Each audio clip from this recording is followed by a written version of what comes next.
ने उसके खिलाफ केस किया था और हम उसके खिलाफ लड़ रहे थे कि डिपोर्टेशन नहीं हो पा रहा है।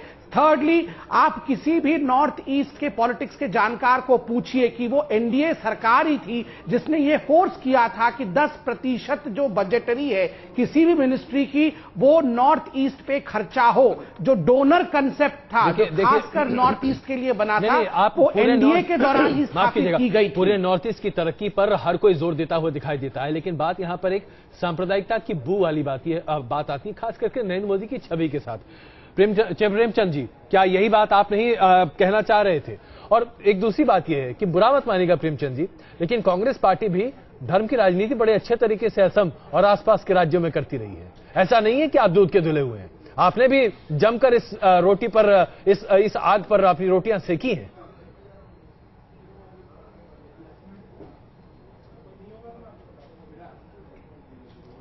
प्रेमचंद जी, आपको हमारी आवाज आ रही?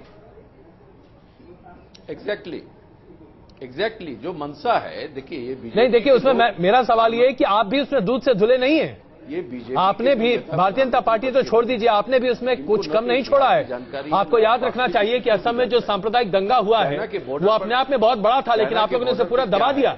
वो भी इनको परिस्थितियों को पता नहीं है, सिर्फ भाषण देना है। भाषण देना इस राष्ट्र में सबसे आसान काम है, आप कुछ भी कह सकते हैं। प्रेमचंद जी, आपको हमारी आवाज आ रही है? प्रेमचंद जी, ऐसा लगता है सांप्रदायिक दंगे कराए जाते हैं, ये कौन लोग हैं जो कराते हैं? कौन इससे राजनीतिक रोटी सेकना चाहते हैं? प्रेमचंद जी, लेकिन इसमें सांप्रदायिक दंगे तब हुए जब कांग्रेस की सरकार असम में थी। ये इंपॉर्टेंट इशू है इस चुनाव में। बिल्कुल नहीं, मैं आपसे ये सवाल पूछ रहा हूं प्रेमचंद जी, मैं आपसे ये सवाल पूछ रहा हूं कि असम में मेरा सांप्रदायिक है, प्रेमचंद जी, अगर इनको पता है कि सिर्फ बांग्लादेश की घुसपैठी हमारे यहाँ है, 24 देश के लोग भारत में शरण लिए हुए हैं। नहीं प्रेमचंद जी, संख्या थोड़ी हो जाती है। प्रेमचंद जी, ये समझ, ये हमारी नीति। आप हमारी आवाज, प्रेमचंद जी, आपके खुद के गृह मंत्री पार्लियामेंट में मान चुके हैं, आपके खुद के गृह मंत्री मान चुके हैं कि घुसपैठिए हैं। चलिए, ऐसा लगता है संबित की प्रेमचंद जी को हमारी आवाज नहीं पहुंच रही, शायद वो सवाल नहीं ठीक से सुन पा रहे, उनसे दोबारा संपर्क साधने की कोशिश करें। इस बीच अपनी राय जी, क्या ये राजनीति हर कोई नहीं करता दिखा? जो असम में हमने हाल फिलहाल देखा वो भी तो एक सांप्रदायिकता का ही नंगा नाच वहां पर दिखाई दे रहा था जहां पर कांग्रेस का शासन था। खास करके मैं कहूंगा कि भारत की दोनों जो बड़ी पार्टी हैं, कांग्रेस हो या भाजपा हो, भाजपा जो है एकदम नंगे रूप से सामने आई और ये पर्दे के पीछे से बहुत बार देश भर में, खाली असम की बात नहीं है या नॉर्थ ईस्ट की बात नहीं है, बहुत बार बहुत किस्म की वहां की सांप्रदायिक जो नंगे है, सांप्रदायिक के मतलब जो है खाली हिंदू और मुसलमान की बात नहीं है, हिंदू हिंदू की भी बात है। पूरे चीज को देखते हुए अगर देखा जाए तो बहुत बार ही असम और असम के साथ साथ दूसरी जगह पर भी उन्होंने इसकी इस्तेमाल की। बिल्कुल, लेकिन ये जैसे खुलेआम करते हैं वैसे शायद पर्दे के पीछे नहीं दिखाई देती है। ये हो गया, ये दोनों में फर्क ये है। बिल्कुल, चलिए, लेकिन इसके साथ साथ नरेंद्र मोदी को लेकर एकजुटता बढ़ती हुई दिखाई दे रही है। संबित जी, ये रिपोर्ट आप खास करके ध्यान से जरा सुनिएगा। जिस तरीके से शरद पवार, जिन्होंने पहले तो जिनकी मुलाकात की बात सामने आई थी नरेंद्र मोदी के साथ, उन्होंने पहले इससे पूरी तरीके से इनकार कर दिया था, बाद में माना कि मैं कृषि मंत्री हूं और मिल सकता हूं नरेंद्र मोदी से, उन्होंने ये कहा था। आज इस बात को वो कहते नहीं झिझक रहे हैं कि नरेंद्र मोदी को किसी भी कीमत पर, हर कीमत पर रोका जाना चाहिए। लगता है कि सांप्रदायिकता की ये राजनीति महाराष्ट्र में भी होती दिखाई दे रही है और नरेंद्र मोदी को रोकने की जी तोड़ कोशिशें हो रही हैं। एक छोटी रिपोर्ट देखिए, आगे बढ़ते हैं। आज जो आंधी दिख रही है, चुनाव आते आते सुनामी में बदल जाएगी और तब किसी कोने में भी कांग्रेस नजर नहीं आएगी। दिल में ताजपोशी की तमन्ना है और निगाहें मिशन 272+ पर। इसलिए विजय रथ पर सवार बीजेपी के पीएम कैंडिडेट नरेंद्र मोदी देश में विकास की गंगा बहाने का दावा कर रहे हैं। मोदी जनता से कांग्रेस के 60 साल के बदले 60 महीने मांग रहे हैं। उनके 60 साल, मेरे 60 महीने। और इसके लिए वो कांग्रेस पर करप्शन का ब्रह्मास्त्र चलाने से नहीं चूकते। लेकिन कांग्रेस किसी भी सूरत में मोदी को भ्रष्टाचार के खिलाफ लड़ाई का हीरो नहीं बनने देना चाहती। इसलिए राहुल गांधी मोदी के हथियार से ही उन पर वार कर रहे हैं। इनके लिए भी भ्रष्टाचार का मसला मोहरा भी है और चाल भी। जाहिर है लोकपाल और विसल ब्लोवर बिल पर राहुल अपनी पार्टी के लिए पॉलिटिकल माइलेज लेना चाहेंगे। इसके साथ ही वो भ्रष्टाचार के खिलाफ हथियारों की धार को अध्यादेशों के जरिए पैना करने की कोशिश में है।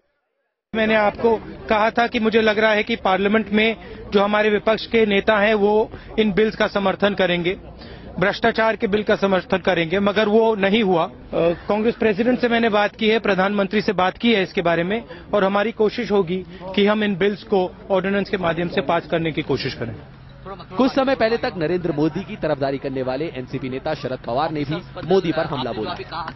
पवार ने कहा कि हमने गुजरात का विकास भी देखा और नरसंहार भी देखा है, इसलिए मोदी को सत्ता में आने से रोकना होगा।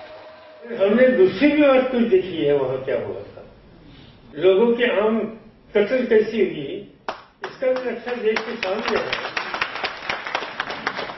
अभी ये पुरानी बातें हम याद नहीं करना चाहते और इस बारे में हम बोलना भी नहीं चाहते, मगर कोई ऐसी बात कहने के लिए कोशिश करेगी कि पूरे देश की हुकूमत हमारे हाथ में दे दो और वो देने के बाद समाज के कुछ लोगों के हितों की हम रक्षा नहीं करेंगे। हम कहते हैं उसी तरह से उनको जाना पड़ेगा, और ये शक्ति कोई करेंगे, ये शक्ति हम बर्दाश्त नहीं करेंगे। मेरे राजनीति में ज्यादातर सर्वे में मोदी को पूरे देश में बढ़त है और उन्हें सबसे लोकप्रिय पीएम कैंडिडेट बताया जा रहा है। साथ ही उनकी रैलियों में जुटती भीड़ ने भी विरोधियों की चिंता बढ़ा दी है, इसलिए विरोधी मोदी को घेरने के लिए हर दांव आजमा रहे हैं। Team news nation.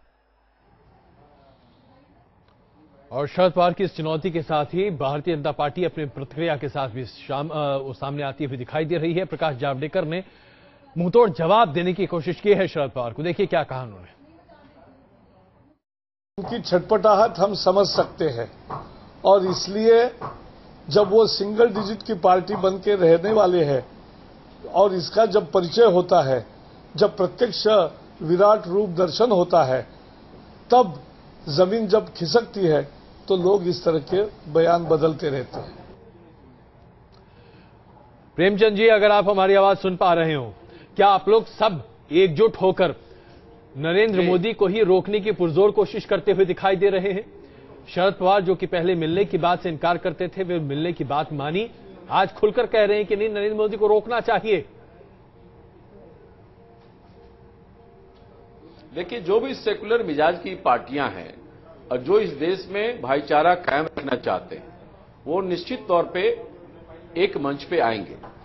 मैं ये नहीं समझ पा रहा हूं, बीजेपी के लोग जो अभी से बहुत सारे सपने देखने लगे हैं, उनको ये पता क्यों नहीं है कि वो अभी भी इस देश में सिर्फ 5 राज्य में उनकी सरकार है। 14 ऐसा राज्य है जहां भारतीय जनता पार्टी चुनाव ही नहीं लड़ती है।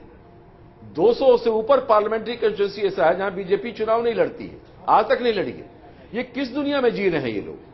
अगर राजस्थान जीत गए, छत्तीसगढ़ मध्य प्रदेश हो गया, लगता है जैसे आप तीर मार खान की तरह बात कर रहे हैं। धरातल पर इनकी बातें नहीं होती हैं। आज भी इस देश में सबसे बड़ी पार्टी कांग्रेस है। 12 राज्यों में हमारी सरकार है, 2 राज्यों में हमारी सहयोगी दल की सरकार है, 900 के करीब हमारे विधायक हैं, इनके तो 600 करीब विधायक अब पहुंचे हैं। कहां है ये? लेकिन लंबी लंबी बात करना, भाषण देना और हर स्टेट में जाके वहां के लोगों को हीन भावना में ग्रसित कराना कि तुम बेकार हो, हमारे गुजरात में आओ, मेरे गुजरात में आओ। जैसे लगता है गुजरात इनकी प्रॉपर्टी है।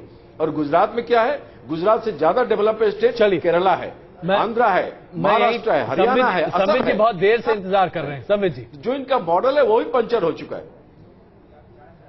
देखिए अजय जी, मुझे बहुत कुछ कहने की शायद आवश्यकता नहीं है, क्योंकि जो मुझे कहना चाहिए वो जनता खुद कह रही है।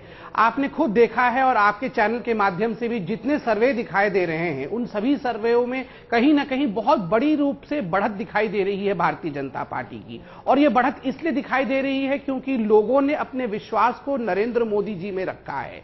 कहीं ना कहीं उनको लगता है कि नरेंद्र मोदी आएंगे, भारतीय जनता पार्टी आएगी, तो जो बदलाव का बयार होना चाहिए वो बयार कराए जाते हैं। आपको भी पता है, मुझे भी पता है। देखिए, आप मीडिया पे उंगली मत उठाइए, आप थोड़ी देर के लिए शांत रहिए। आप कह रहे थे तो मैं नहीं कह रहा था। और किस तरह से सर्वे होते हैं, देखिए आपको पता है, मुझे पता है। मैं बहुत कड़क है, समझ रहा हूं, मगर आप इसी फील गुड में रहिए, शिष्टाचार रखिए, आप इसी फील गुड में रहिए। मैं चाहता हूं हम फील गुड में हैं, आप चिंता ना करें। मायाजाल चलिए आप बोल लीजिए, से बाहर नहीं चलने वाला है। 2014 के बाद तो बोलने लायक रहेंगे नहीं, अभी बोल। सर्वे कैसे होते हैं? ये करोड़ों के लोगों की देश है। मैं आप दोनों से एक सवाल अजय जी, ये तो तमाम मीडिया मेरे पास उंगली उठा रहे हैं कि सर्वे आप लोग गलत करते हैं। मेरे पास सिर्फ 1 मिनट का वक्त है। मैं आप दोनों से सिर्फ एक सवाल पूछना चाहता हूं। सब लोग नहीं कर रहे हैं। इसका अगर जवाब आप 30 सेकंड में दे दें तो बहुत अच्छा होगा। सर्वे की बात छोड़िए, आश्चर्य हो रहा है कि प्रेमचंद जी तड़प सकती है, प्रेमचंद जी कुछ भी कर सर्वे की बात छोड़िए, आज दिख रहा है। सर्वे की बात छोड़िए, सर्वे कौन कराता है, कैसे कराता है, इस पर जब आपकी सहूलियत होता है तो आपको अच्छा लगता है, जब बीजेपी की सहूलियत में बात होती है तो उनको अच्छा लगता है। सर्वे की बात छोड़िए, मैं सिर्फ एक बात आप दोनों से सुनना चाहता हूं। क्या आप हर कीमत पर नरेंद्र मोदी को रोकना चाहते हैं? और क्या भारतीय जनता पार्टी ये बात अच्छे से महसूस करती है और जानती है कि कोई रोक ना पाएगा?